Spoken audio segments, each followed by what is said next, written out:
하나님의 인도에 관한 네 번째 말씀을 여러분들에게 전하고자 합니다. 우리가 하나님의 인도를 받는 데 있어서 이 시간 분명히 우리가 기억해야 될 것, 어떻게 하면 하나님의 인도를 받을 수 있을까? 또 인도를 받는 데 있어서 우리가 마음속에 꼭 간직해야 될 중요한 사항이 있습니다. 그것은 하나님이 말씀하신다는 겁니다. 하나님이 지금도 우리에게 말씀하신다는 그 사실에 대해서 우리는 믿음을 갖고 있어야 됩니다. 하나님이 나에게 지금 말씀하신다는 이 사실에 믿음이 없으면 우리는 하나님의 인도를 받지 못해요. 하나님의 인도 받지 못해요. 그렇기 때문에 우리가 하나님의 인도를 운운하면서 하나님의 인도를 받기를 사모한다고 한다면 하나님은 지금도 나에게 인격적으로 말씀하고 있다는 사실에 대해서 분명한 확신을 가져야만 합니다. 만약에 하나님이 말씀하지 않는다면 우리들 가운데 어느 누구가 인도받을 수 있겠어요? 하나님이 말씀하지 않는데 누가 인도받았다라고 말할 수 있겠어요? 없습니다. 구약의 에스겔 선지자 같은 데 보면 이런 말씀이 있어요. 하나님이 말씀하지도 않았는데 선지자 노릇하는 자요, 황량한 들려오 같다. 하나님이 말씀하지 않는데도 불구하고 말씀했다라고 얘기하면서 내가 인도함 받았다라고 얘기한다면 그 있을 수 없다. 이 말을 다른 말로 하면은 하나님은 우리에게 지금도 말씀하고 계시고 지금도 우리에게 인도하기를 원하신다는 사실을 우리는 기억해야만 합니다. 주님은 살아계시기에 말씀합니다. 말씀하지 않는다면 우리 하나님은 우상에 불과하다는 사실을 이 시간 분명히 기억해야 됩니다. 그런데 그 하나님은 크게 세 가지 방법을 통하여 우리들에게 말씀하십니다. 히브리서 1장 1, 2절에 보면은 거기에 두 가지 방법이 나오는 것을 보게 됩니다. 그 첫 번째 그 방법은 하나님이 구약에서는 선지자들로 여러 부분과 여러 모양으로 말씀하신다라고 우리들에게 말씀하고 있습니다. 때로는 천사를 통하여, 환상을 통하여, 꿈을 통하여, 이적과 기사를 통하여, 우림과 둠림을 통하여 여러 가지 표적들을 통하여 하나님은 주의 백성들에게 말씀하셨습니다. 때로는 세미한 음성 가운데 엘리야에게도 말씀하셨던 것을 우리는 봅니다. 다양한 방법으로 여러 부분과 여러 모양으로 얘기를 하지만 중요한 것은 이것입니다. 하나님이 말씀하신다는 겁니다. 여타의 방법이든 간에 상관없습니다. 중요한 것은 하나님이 말씀한다는 것입니다. 그리고 하나님의 말씀을 들었던 그 사람은 모든 사람들 다 인격적으로 나에게 하나님이 말씀하셨구나라는 사실을 조금 더 의심하지 않게 분명히 사람들이 깨달았다는 것이 성경의 가르침인 것입니다. 하나님은 모호하게 말씀하잖아요. 예를 들면 우리가 기도할 때 이겁니다. 하나님, 저는 하나님 뜻대로 살기를 원하는데 내가 지금 이렇게 하려고 해요. 내가 이런 길을 가려고 하고 이것을 선택하고 이것을 결정하려고 해요. 그런데 이것이 하나님의 뜻이면 형통하게 하고 하나님의 뜻이 아니면 나가주세요. 많이 듣던 기도 제목이죠. 네? 내가 하나님 이렇게 뜻을 정하고 이렇게 정말 하려고 하는데 하나님의 뜻이면 형통하고 하나님의 뜻이 아니면 막아주세요. 이렇게 기도한 다음에 하나님이 형통해지면 할렐루야. 하나님이 형통하지 않으면 그 다음에 문제예요. 이렇게 기도하신 분들의 대체적인 그 반응 뭐냐면 하나님이 응답해주지 않을 때 하나님께 대해 실망한다는 거예요. 그게 문제예요. 이렇게 기도한 사람들의 특징을 보면 하나님이 나의 삶에 형통한 길을 허락하지 않을 때 하나님에 대해서 실망하고 때로는 하나님에 대해서 원망하는 것을 보게 됩니다. 자기가 되지 않고 잘못된 것에 대한 모든 책임의 전가를 누구에게 돌리냐? 하나님께 돌려요. 하나님 내 길을 들어주지 않았다. 하나님이 나와 함께하지 않았다. 하나님이 살아서 역사하지 않는다. 이런 식으로 모든 책임을 하나님 앞에 떠맡기는 것을 보게 됩니다. 하나님은 그렇게 모호하게 우리의 삶을 인도하지 않아요.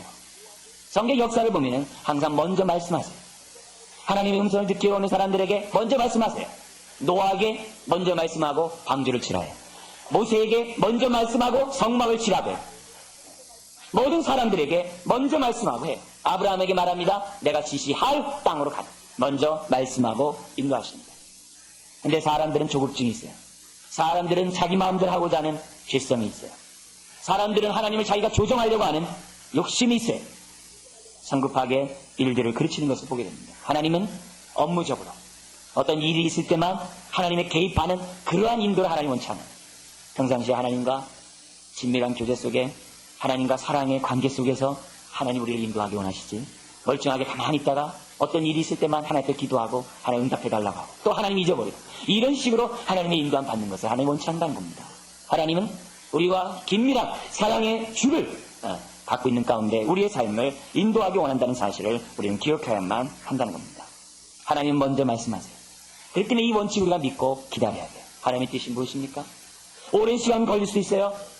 오랜 시간 동안 우리는 하나님의 침묵함을 경험할 수 있어요. 그러나 많은 경우에 침묵하는 그 이유를 보면 크게 세 가지입니다. 내가 볼 때 침묵하다. 하나님이 침묵하고 있다. 내 기도에 내가 아직도 하나님 앞에서 해결하지 못하는 나의 죄 문제가 있다든지, 아니면 하나님께서 내 뜻을 바꾸기를 원하신다든지, 아니면 하나님께서 나에게 응답하셨는데 그것을 알지 못했다든지, 나는 꼭 A라는 방법으로 하나님이 응답해 주기 바랐는데 하나님이 B로서 더 좋은 B로서 응답해 주셨는데 그 사실을 내가 깨닫지 못할 때 내 스스로 하나님은 침묵하고 있다라고 착각할 수 있다는 거예요.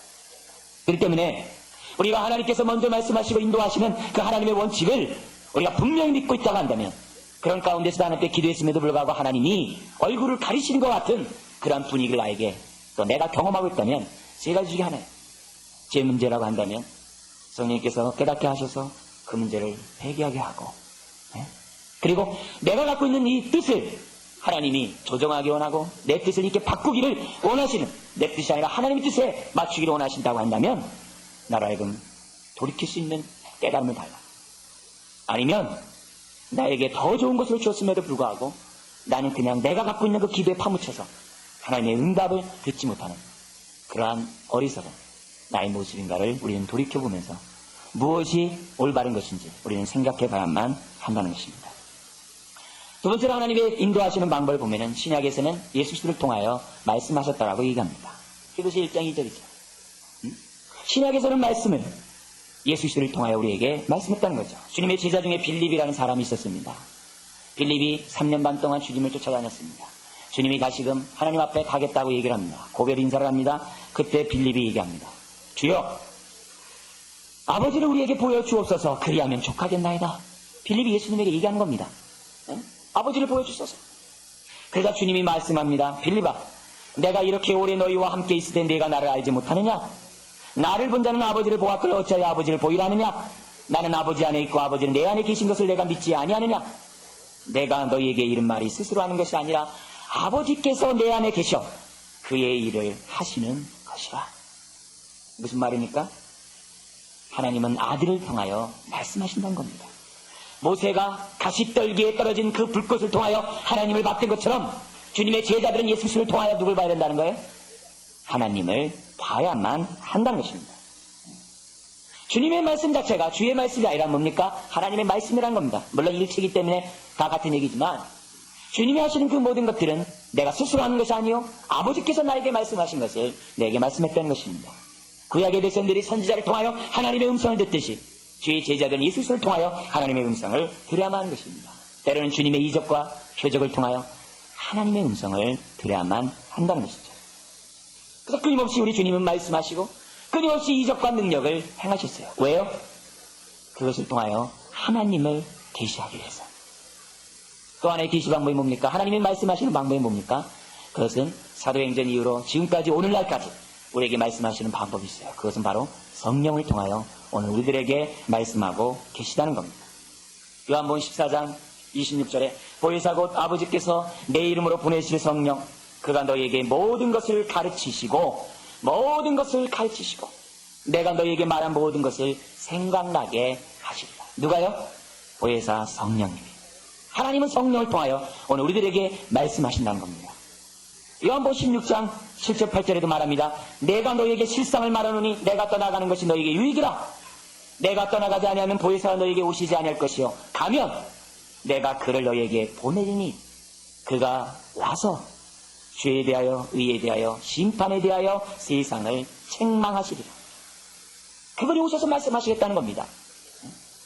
요한복음 16장 13절도 말합니다. 진리의 성령이 오시면 그가 너희를 모든 진리 가운데로 인도하시리니 그가 자의로 말하지 않고 예수님처럼 성령님도 자의로 말하지 않고 오직 듣는 것을 말하며 장래일을 너희에게 알리시리라.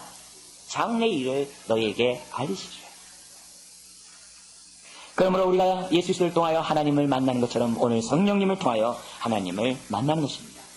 하나님은 성령님을 통하여 오늘도 우리들에게 말씀하시고 우리로 하여금 진리의 길로 인도하십니다. 하나님의 뜻이 무엇인지, 하나님이 나의 삶 속에 원하시는 그 뜻이 무엇인지, 오늘 내가 고쳐야 될 것이 무엇이며 회개해야 될 것들은 무엇이며 깨달아야 될 것들은 무엇인지를 성령님은 알게 하신다는 겁니다. 저와 여러분 가운데 어느 한 사람도 성령님께서 말씀하지 않는다는 예수 믿을 사람 아무도 없어요.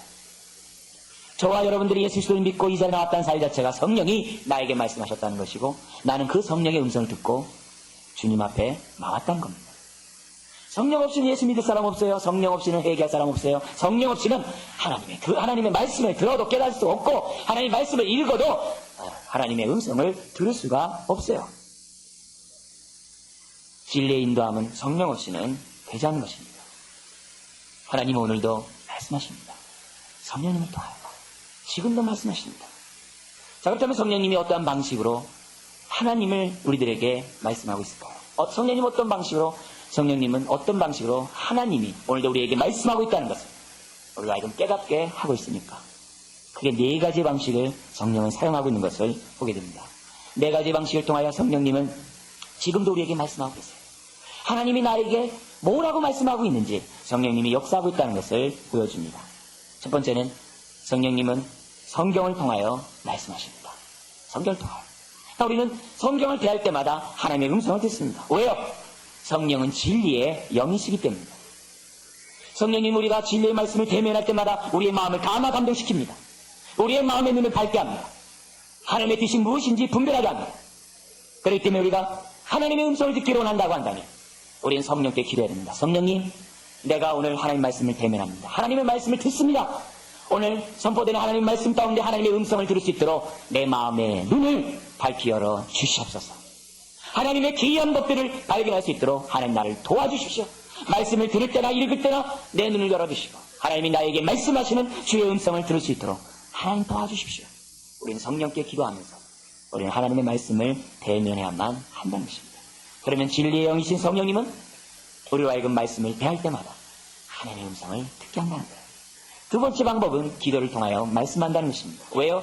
성령은 기도의 영이시기 때문이죠. 그러나 주의할 점이 있습니다. 기도는 말씀의 빛 아래서 이루어져야 됩니다. 성경의 가르침의 빛 아래서 기도는 이루어져야만 합니다.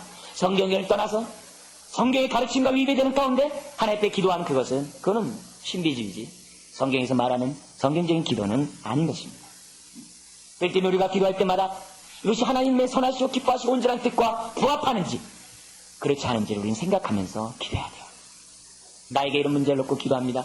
하나님이 이것이 하나님의 뜻입니까 아닙니까? 저에게 알게 하여 주시옵소서. 이것이 하나님의 기쁨이 되는 겁니까? 아닙니까? 알게 주옵소서. 우리는 생각하면서 하나님 앞에 기도해야만 합니다. 그렇기 때문에 우리는 신과 성경에 나오는 많은 우리 믿음의 선진들의 기도의 본들을 배워야 됩니다. 제가 수요일 날마다 바울 서신에 나타난 기도의 방식들을 24번에 대한 주제를 가지고 24개의 주제를 가지고서 바울의 기도의 본을 배웠어요. 지금 일반 서신을 통해 또 배우고 있어요. 왜 그런 것들을 배워야 됩니까? 그렇게 해야지만이 우리가 성경 안에서 성령 안에서 어떻게 말씀의 빛 아래서 기도하는지를 배울 수 있기 때문에 그래요. 사람들은 어깨 너머 기도를 배웁니다. 사람들은 다른 것들은 세상 것들은 배우기 위해서 살아나고 있으면서 기도에 대해서는 어깨 너머로 대충 배우려고 합니다. 아닙니다. 성경에 나온 본에 따라 우리는 기도를 배워야 돼요. 바울 서신의 뿐만 아니라 일반 서신뿐만 아니라 예수 시대의 기도의 본, 구약의 믿음의 선진들의 기도의 본들을 배워야 됩니다. 하나하나 정말 배워야 됩니다. 대충 하는 것이 아닙니다. 여러분 대충 하면 그 기도 내용은 제한적일 수밖에 없습니다. 그 기도 내용은 자기 중심일 수밖에 없습니다. 그 기도 내용은 하나님의 역사를 이루기보다는 자기 일에 빠를 수밖에 없습니다. 우리가 하나님을 기쁘게 하고 하나님의 나라를 위하여 우리 하나님 앞에 기도하는 그러한 기도를 하나님 앞에 올릴 수 있으려면은 성경의 빛 아래서 성경에 나타난 믿음의 선진들의 기도의 본을 따라 우리는 기도해야만 한다는 것입니다. 여러분들이 좀 더 성이 있다고 한다면 여러분들의 기도 내용들 한번 녹음해 보세요. 한 달만 녹음해 보세요. 아니면 뭐 일주일만이라도 녹음해 보세요. 여러분의 기도 내용이 어떻게 중복되는가.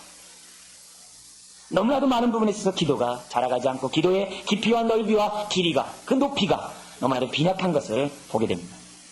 그렇기 때문에 우리는 하나님의 인도를 받기 위해서는 기도해야 돼요. 근데 그 기도는 하나님의 말씀의 가르침에 빛 아래서 기도해야 돼요.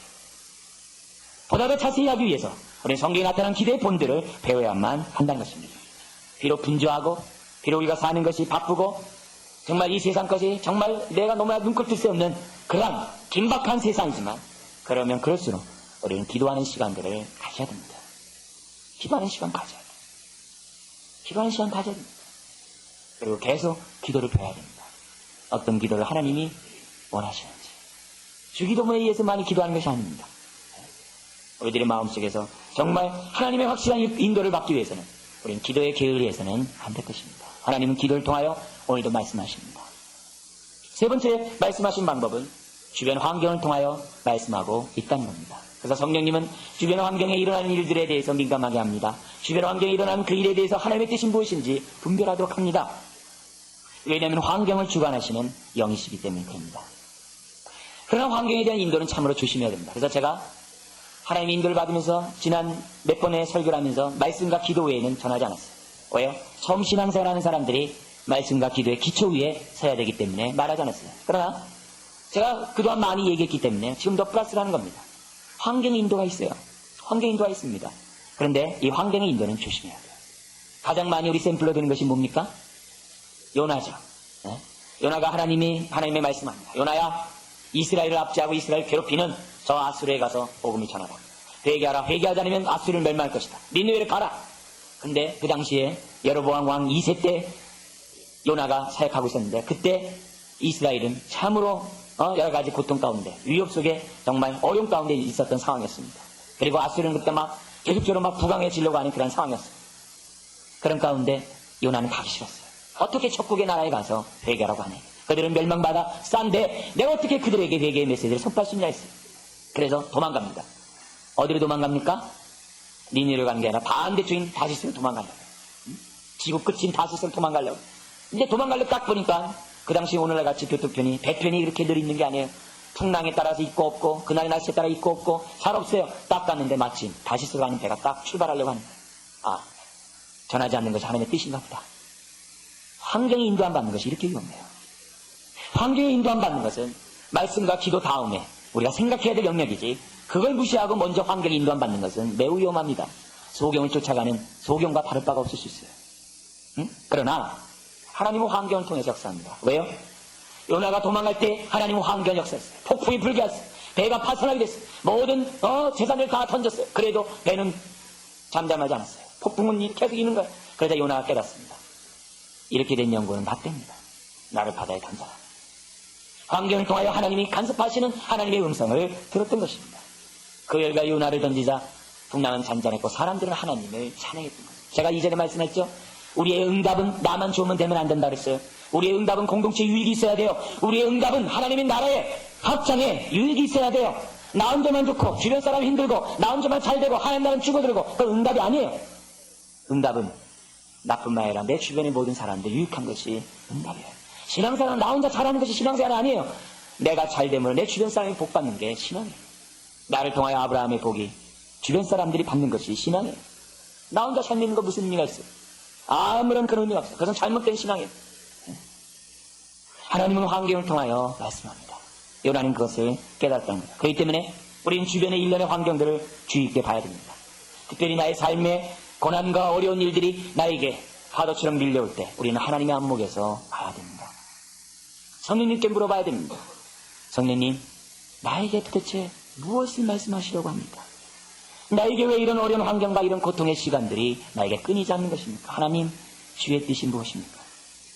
내가 바꿔야 될 생각과 잘라버려야 될 나의 옛 생활과 세속화된 이런 모든 것들은 무엇입니까? 하나님 나에게 알려주십시오. 우리는 환경을 통하여 하나님의 음성을 들어야만 한다는 것입니다. 물론 우리가 환경이 어렵다고 해서 모든 것이 다 지혜의 결과라고 말하는 것은 조심하자고 했어요. 왜요? 욥기의 지혜가 그것이 아니기 때문에 그렇죠. 자문의 지혜는 인과응보의 지혜예요. 그러나 욥기의 지혜는 뭡니까? 인과응보가 아니에요. 의인임에도 불구하고 고난을 당하는 어려움이었어요. 그것을 욥의 세 친구들은 자문의 인과응보의 지혜를 가지고 따져야 됩니다. 회개하라고 합니다. 그러나 욥은 죄 때문에 그런 것이 아니라 마귀의 시험에 때문에 여러분 잘 알지 않습니까?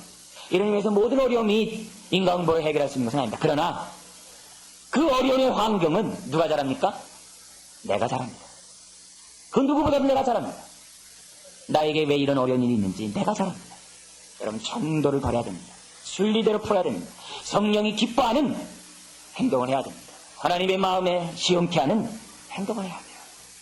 기본이 어그러지고 정도를 걷지 않고 고개 운전하면서 하나님의 인도를 받으려고 하는 것은 평강 얻으려고 하는 것은 어리석은 것입니다. 그럼 우리가 환경이 꼬이고 어렵고 힘들 때마다 우린 냉철하게 나에게 물어야 됩니다. 내 모습을 하나님 앞에 적나라하게 보여야만 할 것입니다. 네 번째로 주변 사람을 통하여 말씀하신다는 겁니다. 여러분 이것을 잘 기억해야 돼요. 특별히 교회 공동체를 통하여 하나님은 말씀하십니다. 성령님은 교회 공동체를 통하여 지체들을 통하여 하나님의 음성을 듣도록 우리의 길을, 우리의 삶들을 인도하고 있는 것을 보입니다. 왜요? 우리는 그리스도의 몸의 한 지체이기 때문에, 주님이 우리의 머리고 우린 주님의 지체이기 때문에 그럽니다. 머리이신 주님의 메시지를 우린 다 듣게 되어 있습니다. 그런데 우리의 몸은 하나님과 우리와 연관만 되어 있는 것이 아니라 우리 서로 지체와 지체끼리 서로 연결되어 있다는 것을 우리는 기억해야 된다. 그러므로 하나님의 음성은 지체를 통해서 우리에게 와진다는 겁니다. 피차 상호 연합하는 가운데 그리스도 몸을 세울 수 있기 때문에 우리는 어떻게 돼요? 지체의 음성에 귀를 기울여야만 한다는 것입니다. 예를 들면 나에게 풀리지 않는 문제가 있어요. 어려움의 고통의 문제가 있어요. 그런데 그 문제를 가지고 씨름하고 있는데 가만 보니까 내 주변에 내 옆에 있는 사람은 이미 그것을 경험한 사람이에요. 하나님의 인도함 가운데 그것을 경험한 사람이에요. 그 사람에게 상담을 하고 그 사람에게 도움을 요청했을 때 어떻게 됩니까? 자기가 인도함 받은 그 얘기를 함으로써 거기서 하나님의 지혜를 깨닫게 되는 거예요. 성령님이 주의 음성을 듣게 하십니다.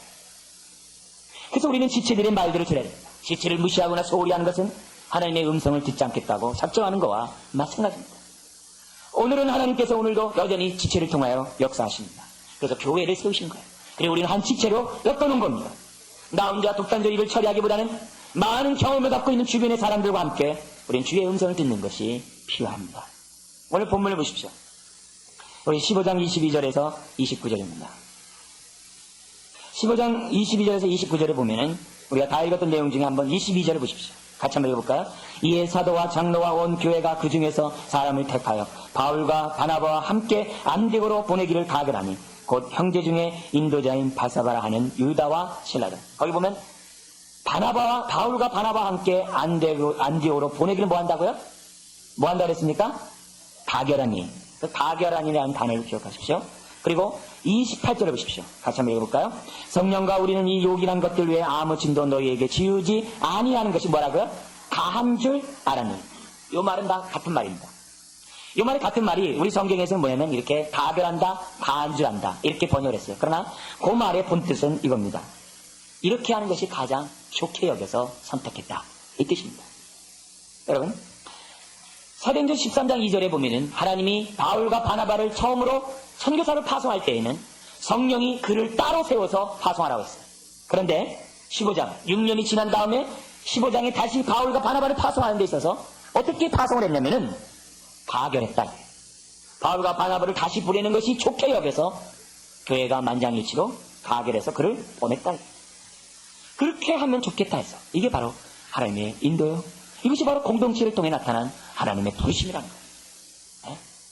그렇기 때문에 우리가 신앙생활 할 때 우리들의 삶은 공동체 검증을 받는 것이 중요해요. 교회 직분자를 선택합니다. 장로, 권사, 안수집사, 여러 직분자들, 또 임원들, 리더들 선택을 합니다. 그것이 왜 중요한지 압니까? 공동체의 검증을 받았기 때문에. 공동체의 검증을 받은 것은 하나님의 인도를 받은 거예요. 하나님의 음성을 들은 거예요. 그렇기 때문에 내가 교회 안에서 직분자로서 내가 어떤 직분을 받았을 때 마음의 자세는 무엇입니까? 나의 이 부름이 주님으로부터 왔다는 믿음을 갖고 있어야 돼요. 그럴 때 타락하지 않아요. 사람들이 충성스럽게 하나님 앞에 직분을 간다는 건 다른 것 아니에요. 나의 부름이 주님부터 왔다. 그러면 우리는 공동체의 인도를 받아야 돼요. 어떤 일을 결정할 때 공동체의 사람들이 좋게 여기고 그렇게 생각하는 것이 좋다고 여기면 하나님의 인도 방법의 한 방편이라는 것을 우리는 사도행전 15장을 통하여 배울 수가 있다는 겁니다. 그런데 문제는 이것입니다. 하나님은 성경과 기도와 우리 환경과 또한 공동체를 통하여 때로는 뭡니까? 이 얘기는 나중에 또 우리 기회에 다 할 얘기인데 뭐냐면은 이 네 가지 방법에 또 뭐가 있어요? 하나님이 직접 말씀하세요. 성령님이 직접 우리에게 하나님의 음성을 들려줘요. 이 얘기는 나중에. 자, 하나님이 이 모양 정말 우리들에게 말씀해요. 근데 문제는 이겁니다. 하나님은 지금도 여전히 말씀하는데 성경을 통하여 기도를 통하여 환경을 통하여 교회를 통하여 말씀하는데 문제는 들을 귀가 없다는 겁니다. 성경은 끊임없이 외칩니다. 귀 있는 자는 성령이 교회에게 하시는 말씀을 들을지어다. 근데 문제는 사람이 듣지를 못한다는 겁니다. 들을 귀가 없다는 겁니다. 왜요? 왜 그럴까요? 여러 가지 이유들이 많아요. 주님에 대한 지식이 부족하고 주님의 말씀에 대한 지혜가 없고 자라가지 않고 여러 가지 부족한 것이 한두 가지가 아니에요. 그런 것도 통해서 얘기할 수 있어요. 다양하게 많이 얘기할 수 있어요. 신앙이 자라가지 않았거나 말씀에 대한 지식이 없거나 나의 삶 속에서 주님을 닮아가는 모습이 없거나 많이 얘기할 수 있어요. 근데 제가 좀 축소해서 그래도 기본적으로 이 부분은 가장 기본적으로 이 부분에 대해서 여러분들이 가져야 될 그 내용을 이 시간 말씀드리기를 원합니다. 어떻게 해야 주의 음성을 들을 수 있을까? 가장 기본적인 것은 마음이 중요합니다. 마음이 중요해요. 우리의 마음이 옥토밭이 되어야 돼요. 옥토밭이 되지 않으면 길가와 돌짝밭과 가시덤불은 주의 음성을 제대로 들을 수가 없어요. 옥토밭을 갖고 있는 그 마음밭만이 말씀을 대할 때마다 깨달음이 있고 기도할 때마다 음성을 듣게 되고 환경을 통해서 주시는 주의 음성을 분별하게 되고 교회를 통해서 말씀하시는 주의 뜻을 참으로 좋게 여겨 선택할 수가 있다는 거예요. 분별하시는 능력이 있다는 겁니다. 자, 그렇다면 우리의 마음밭이 옥토밭이 되기 위해서는 어떻게 해야 됩니까? 네 가지를 여러분 이 시간 말씀드려요. 이 가장 기본적인 거 여러분 꼭 갖기 바라요. 첫 번째는 정결한 마음을 가져야 돼요. 왜요? 성령은 거룩한 영이기 때문에 그래요. 성령님 오늘 우리를 성전 삼고 계세요. 정결한 마음을 갖지 않으면 성령님이 불편하세요. 거룩한 마음을 갖지 않으면 성령님이 우리와 함께 있는 것을 참으로 불편해요. 요즘 우리 현 정권에서 제일 많이 하는 게 코드 맞아야 된다. 코드가 맞아야 된다. 성령의 음성을 들으면 성령과 코드가 맞아야 돼요. 네? 성령이 거룩해요. 그렇다면 우리가 정결한 마음을 가져야 돼요. 거울에 때가 끼고 기름때가 끼고 먼지가 잔뜩 묻으면 얼굴을 제대로 볼 수 있습니까? 못 봅니다. 우리의 마음이 정결하고 깨끗할 때, 심령이 정말 깨끗할 때 성령이 하시는 말씀을 제대로 들을 수 있죠. 네? 여러분 라디오를 딱 틀어놨는데 제대로 딱 맞춰야지 제대로 안 맞추면 지지지 하는 게 들립니까? 안 들려. 안 들려요. 성령과 코드를 맞추는 것이 무엇보다도 중요합니다. 그렇기 때문에 우리의 심령이 더러우지 않도록 조심해야 됩니다. 세속에 물들지 않도록 조심해야 됩니다. 날마다 우리가 하나님 앞에 왜 회개해야 됩니까? 주의 음성을 듣기 위하여. 날마다 왜 우리가 주님 앞에 무릎을 꿇어야 됩니까? 하나님의 말씀을 왜 들어야 됩니까? 정결하게 하여 하나님의 음성을 듣기 위하여. 회개함으로 묵은 땅을 비경하고 염려와 재리와 걱정들을 다 제기하는 가운데 정결한 마음을 가져요. 그래야지만 음성을 듣습니다. 두 번째는 용서한 마음이 있어야 됩니다. 왜냐하면 용서하지 않은 마음은 강박한 마음이기 때문이죠. 용서하지 않는 사람은 강박한 사람입니다. 함께 더불어 그리스도의 공동체를 세워가겠다는 것이 아니라 혼자 잘 먹고 잘 살겠다는 것입니다. 아주 속된 표현이죠. 용서하지 않겠다는 것은 함께 더불어 살지 않겠다는 것입니다. 교회 공동체를 통하여 하나님은 말씀하는데 거절하겠다는 겁니다. 서로 용서하지 않고 이해하지 않으면서 어떻게 하나님의 음성을 듣습니까? 그래서 용서하지 않으면 나손해요. 용서하지 않으면 나손해요. 내가 음성을 듣지 못해요. 굳은 마음으로 어떻게 듣습니까? 돌짝밭 같은 마음으로 어떻게 듣습니까? 그러나 용서하면 용서할수록 내 마음이 평안해지고 용서하면 용서할수록 그 지치를 통해서 말하는 그 소리에 귀를 기울이는 겁니다. 네? 서로의 관계가 나빠보십시오. 그가 아무리 좋은 말해도 들리지가 않습니다. 아무리 그리스도에서 메시지가 전달돼도 들리지가 않습니다. 그러나 서로 사랑의 관계가 되고 용서와 이해의 관계에 들으십시오. 그가 하는 말에 귀를 기울일 것이고 그러면 하나님의 음성을 듣게 되는 것입니다. 세 번째, 어떤 마음의 목표가 있습니까? 겸손한 마음을 가져야 들을 수가 있습니다. 겸손한 마음은 뭡니까? 주의 말씀에 경청하겠다는 겁니다. 내 뜻이 다르면 내 뜻을 바꿔서라도 주의 말씀을 듣겠다는 겁니다. 그게 겸손의 마음이에요. 겸손한 마음은 주님의 마음입니다. 여러분, 주님의 마음과 일치하지 않고 어떻게 성령을 기쁘게 할 수 있고 성령의 음성을 들을 수 있다고 말할 수 있겠어요? 성령과 예수님이 하나인데 겸손하지 않는 자에게 어떻게 성령이 자유롭게 역사할 수 있겠어요?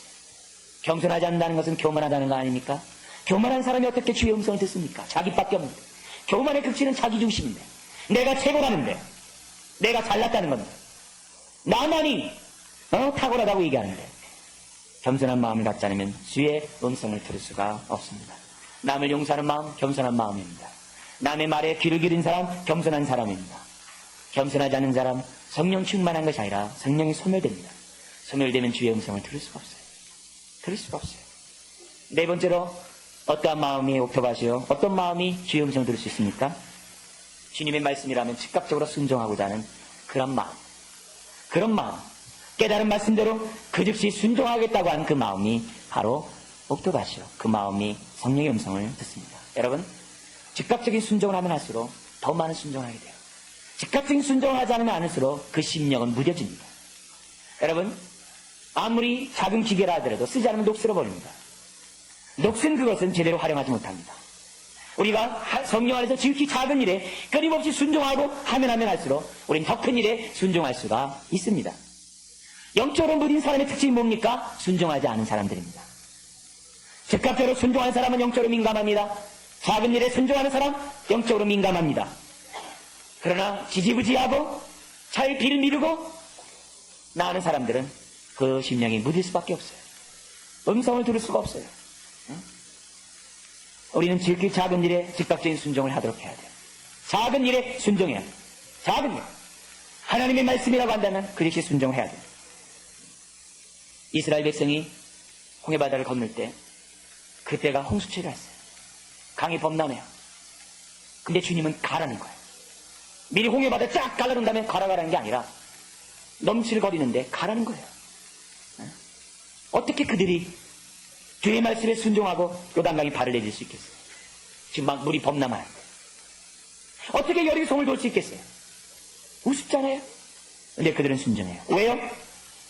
구름기둥과 불기둥이 움직일 때마다 움직이고 멈출 때마다 멈추고 하늘에서 만나가 내릴 때마다 만나를 받고 토요일날은 2배나 내리는 것을 보고서 2번 걷고 주일날 나가지 않고 이런 훈련을 통하여 그들은 어떻게 돼요?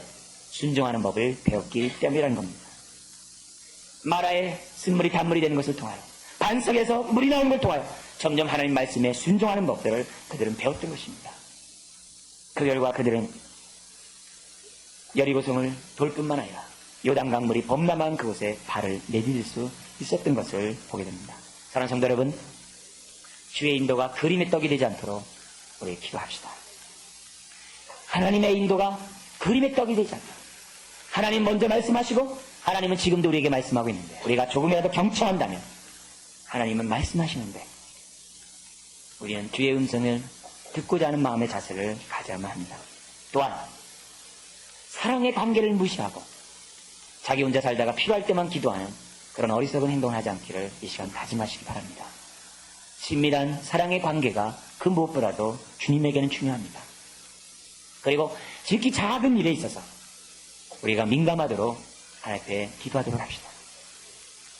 성령께서 4가지 방법으로 우리들에게 여전히 말씀하실 때 그것을 들을 수 있는 마음밭들을 가질 수 있도록 이 시간 다시 한번 우리의 마음을 찢기를 바랍니다.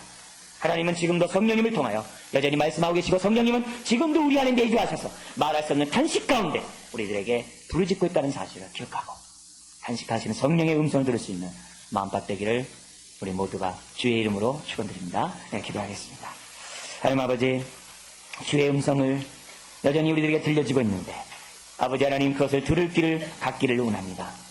우리 마음밭이 옥토밭이 되지 않았기에 하나님의 음성을 듣지 못하는 것을 보게 됩니다.